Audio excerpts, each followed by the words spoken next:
بسم الله الرحمن الرحيم لا حول ولا قوة إلا بالله العلي العظيم الحمد لله رب العالمين وصلى الله على سيدنا محمد وآل الطيبين الطاهرين اللهم أخرجني من ظلمات الوهم وأكرمني بنور الفهم اللهم افتح علينا أبواب رحمتك وانشر علينا خزائن علومك برحمتك يا أرحم الراحمين. The next topic that we need to discuss about existence is about al-Wujud al-ذهني, mental existence. In philosophy, we talk about existence. موضوع كل علم ما يبحث فيه عن عوارضه الذاتية. Subject matter of any science is what is discussed in every proposition of that science.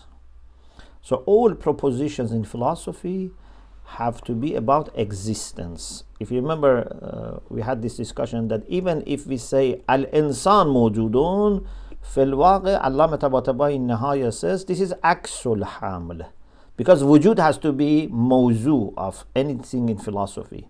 So when we say al-insan mawjudun, this is because our mind is very familiar with mahiyat. Otherwise means هذا الوجود إنسان. Okay, so we talk about wujud, then we discuss the main divisions or classifications of wujud in philosophy. We call it التقسيمات الأولية للوجود. For example, الوجود واحد أو كثير. الوجود إما بالقوة أو بالفعل. الوجود إما واجب أو ممكن. الوجود إما متقدم أو متأخر. One of these classifications for wujud is الوجود إما خارجي أو ذهني. Existence is either external, means objective, outside the knower. When we say outside, it doesn't always mean outside us. It means outside us as the knower. Otherwise we can have some wujud khariji even inside us, because we can talk about ourselves as objectives and as things which are real. In any case, mental existence is about other things, is always surah, image of something else. For example, we have real fire outside, we have fire in our mind. What is outside is al-wujud al-ayni or al-wujud al-khariji for fire. But the image of fire is al-wujud al-dhihni for fire. There is a person, my friend is there. My friend exists with his wujud ayni, wujud khariji, with his external or objective being, he exists. But I have an image of him, that is his mental existence. So what Muslim philosophers have discussed in this discussion is important because of two things. One is because we are understanding different types of being, and second is because this discussion is about human knowledge. This is about ilm. It's very important. So it's also related to theory of knowledge or epistemology. So it's about metaphysics, but it is also about epistemology, about ilm al-ma'rifah. Many important discussions about ilm are discussed in philosophy here. Some are also discussed in about وحدت عقل و عاقل و معقول. Some are discussed when we are talking about واجب الوجود knowledge, etc. So discussion about ilm is divided in different places. And if you want to have a comprehensive view of knowledge in Islamic philosophy, you have to bring them together. So Hakim Sabzewari rahmatullah alayhi says, للشيء غير الكون في الأعيان كون بنفسه لدى الأذهان. للشيء غير الكون في الأعيان كون بنفسه لدى الأذهان. For everything other than existence in Ayyan, means among external beings in the objective external way, in addition to this existence outside or among other beings, there is another existence for the same thing, لدى الأذهان, in our minds. If it is not the same thing, then we have no knowledge. It becomes all ignorance. Jahl murakkab. We think we know and we don't know. It's worse than not knowing. If there was no way for me to have fire, tree, water, air, etc. in my mind, then how can I know them? And how can we develop these sciences, technology, etc.? How can we communicate to people, live together, interact? Certainly, we have a way to connect to these things and not other things. And that is through their existence in us, but not with external existence. Otherwise, fire must bring heat, water must make here humid, and my brain cannot cope with having all these things and different qualities, etc. So we are not saying that the same thing with its existence which is outside come to my mind, but again we say it's the same thing. What does it mean? It means it's the same thing but with another type of existence. If it is with wujud ayni and kharaji, it has its effects, athar. If it is with wujud ذهني, no. So للشيء غير الكون في الأعيان كون بنفسه لدى الأذهان. Now, some people have difficulty in accepting that something happens in our mind. Some people say, no, we don't have anything else. It's just fire. And my knowledge about fire is just a kind of relation between me and fire. Anyway, nothing happens inside me. Nothing exists inside me. It's just a kind of relation, a kind of encounter with the external being. There's nothing in my mind. Which is, of course, not possible to hold this position, because we know that we have images of these things. But philosophers bring some arguments to show that there is something inside us, and that also corresponds to that reality. So the argument that Hakim Sabzewari mentions, and we had it also in Bidaya, is this: للحكم إيجابا على المعدوم والانتزاع الشيء ذي العموم. There are two arguments here. One argument is this: you know that we have القضية الموجبة and القضية الصالبة. Sometimes our statements, our propositions are positive, affirmative. Sometimes they are negative. Sometimes I say al-insanu mawjudun. Sometimes I say something is not mawjud. For example, dinosaur is not mawjud. Or we can limit, say for example, an elephant is not mawjud here in this city or in this room. There is no elephant. Okay. When something doesn't exist, or even you can go to things like ijtima'un naqizain, for example, doesn't exist. Sharikul bari doesn't exist. Okay, when something doesn't exist, we have qaziyya salibah.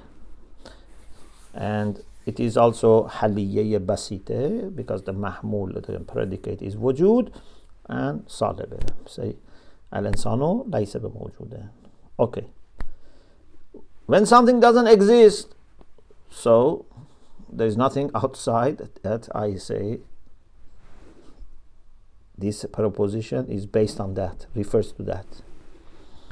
On the other hand, I know that I am talking, so means I am conceiving something. When I'm saying insan or sharikul bari is not mawjud, or feel is not mawjud, or dinosaur is not mawjud, I am thinking about these things. There is no option other than saying that I have a concept of the things that don't exist, and I can have a knowledge of the things that don't exist. And this is through wujud ذهني. Similar to this is about universal concepts. In the external world, everything is particular, everything is juz'i. We have Zayd and Bakr, but we don't have kulli of insan. We don't have kulli of fire, kulli of water outside. We have cases, instances of these things. So whenever we are talking about a universal concept, it is in mind. Is wujud ذهني. So this is the second argument.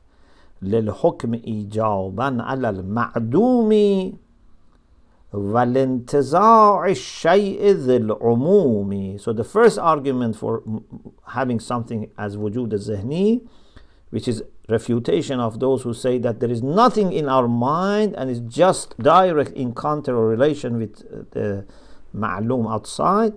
The first argument is that when we have al-qadaya as-salibah,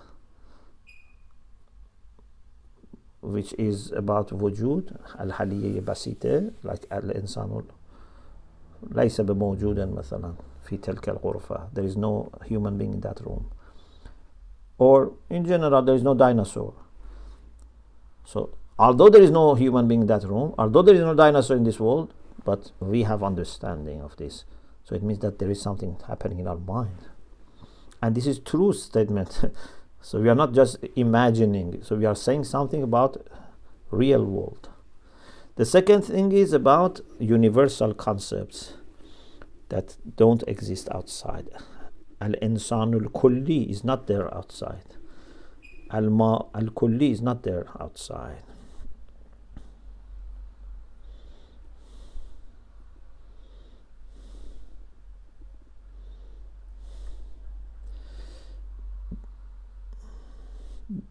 Then Hakim Sabzewari brings a third argument. صرف الحقيقة الذي ما كثرا, they do mad and say ما كثرا من دون منضماتها العقل يرى. صرف الحقيقة means ماهية الصرف, صرف الشيء, or anything صرف, any concept which is simple without any addition. Just bayad, for example. Al-bayad, صرف البياض, merely bayad, whiteness without any addition. Can this exist outside? No. You cannot have whiteness as such. It must be whiteness with some details, with some additions. Whiteness of what? And to what size, where, which time. Insan as such, It's similar to the previous one, but in the previous one the focus was on kulliyat. Here the focus is on sarfiyat. That was about being universal. This is about being simple and mere. So sarf al-Haqīqa doesn't exist. Sarf al-Haqīqa is wahid. Ma كثرا, it's one. We many times said this, صرف الشيء لا يتثنى ولا يتكرر. It's one. If nothing is added to it, it's one. Yes, you can say بياض القرطاس is different from بياض مثلا حجر or بياض اللباس مثلا. But بياض as such is one. So صرف الحقيقة, which is not multiple without any منضمات, any attachments, still العقل يرى, عقل can understand this. Such a thing doesn't exist in Kharij, but our عقل can understand, as we can understand kulli, as we can understand صالبة, قضايا صالبة. Then he brings some objections, which, if you remember, there are two major objections in Bidaya and Nihaya, and then some other ones. The major objections, I just mention it, but leave it for the next session, inshallah, tomorrow, to prepare and remind you. The main arguments or objections are this, that when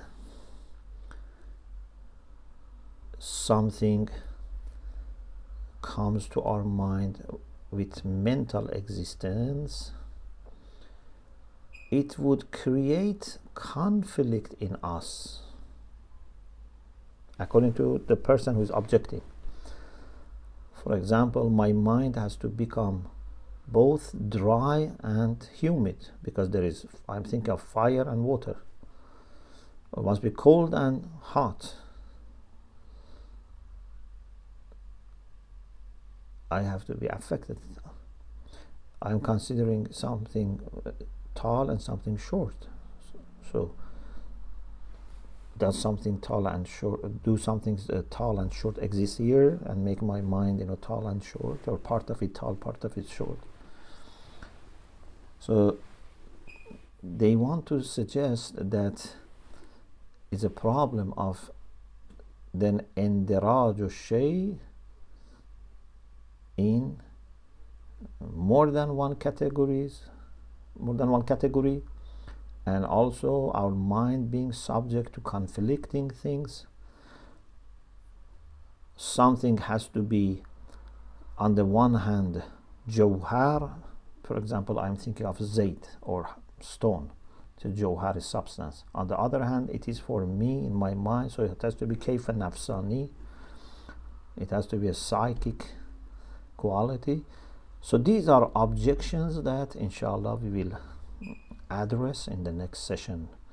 So far what we have established is that our knowledge of things, if it is through concept, if it is ilm husuli, we are not talking about ilm huduri. Ilm huduri is where ma'lum is present for alim. What is known is present for the knower. We are not talking about that. That is not wujud al-Zihni. That is the same thing with its wujud al-Khariji, like my knowledge of myself, my knowledge of my, for example, happiness or fear, etc. We are talking about ilm husuli. Ilm husuli is through concept. Hudur or surat al-ma'lum, which is mafhum of that ma'lum lil-alim. So something comes here, something exists here, which of course we know that it's our nafs creating that image. But our nafs doesn't create out of nothing. When we see something, then something triggers through our eyes and nervous system or neurotic, system, and then brain, etc. But finally, everything is done by nafs, not brain. These are all equipments, like abzar, instruments. But our nafs creates these images. Sometimes it's through imagination, sometimes no. It's affected from outside. In any case, these concepts which are there are known to us through ilm huduri. We know them through ilm huduri. But they help us to understand external objects as ilm husuli. So the surah by itself is known to us as ilm huduri, but the surah, what this surah belongs to, is known to us through ilm husuli, through concepts. Why no one can deny that we have such concepts? First of all, we know these things because they are known to us through ilm huzuri. I have surah of Zayd, surah of Amr, etc. But also we say because we have qazayay salibah, we have negational or negative propositions, statements. We have mafahim kulli, we have mafahim of sarf wa shay, and these cannot exist outside. Inshallah, we continue this discussion bi-iznillah tomorrow. Alhamdulillah Rabbil Alameen.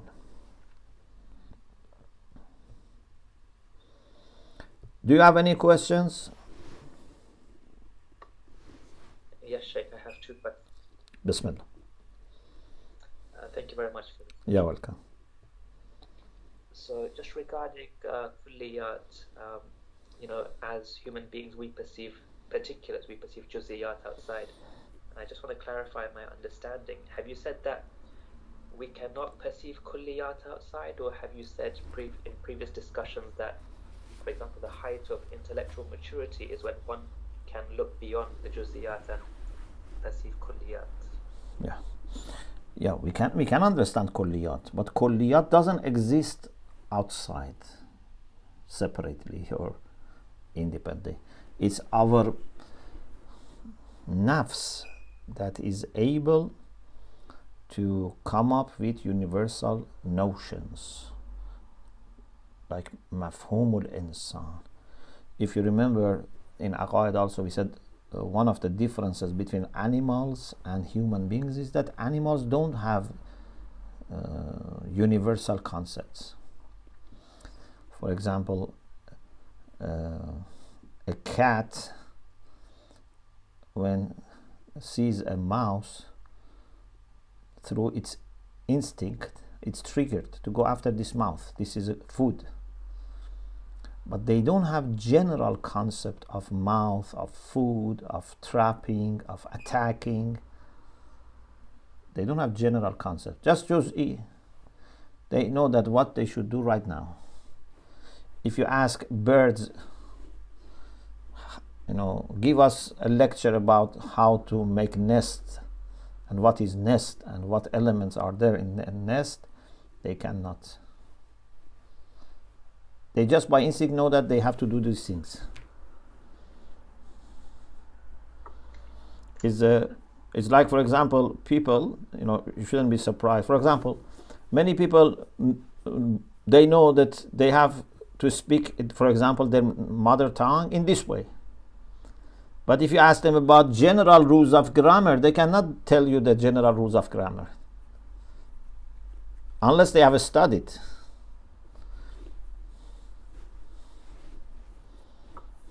I see. Thank you very much. You're welcome. Okay, my second question, in the first lesson you spoke about wahdatul wujud. Yes.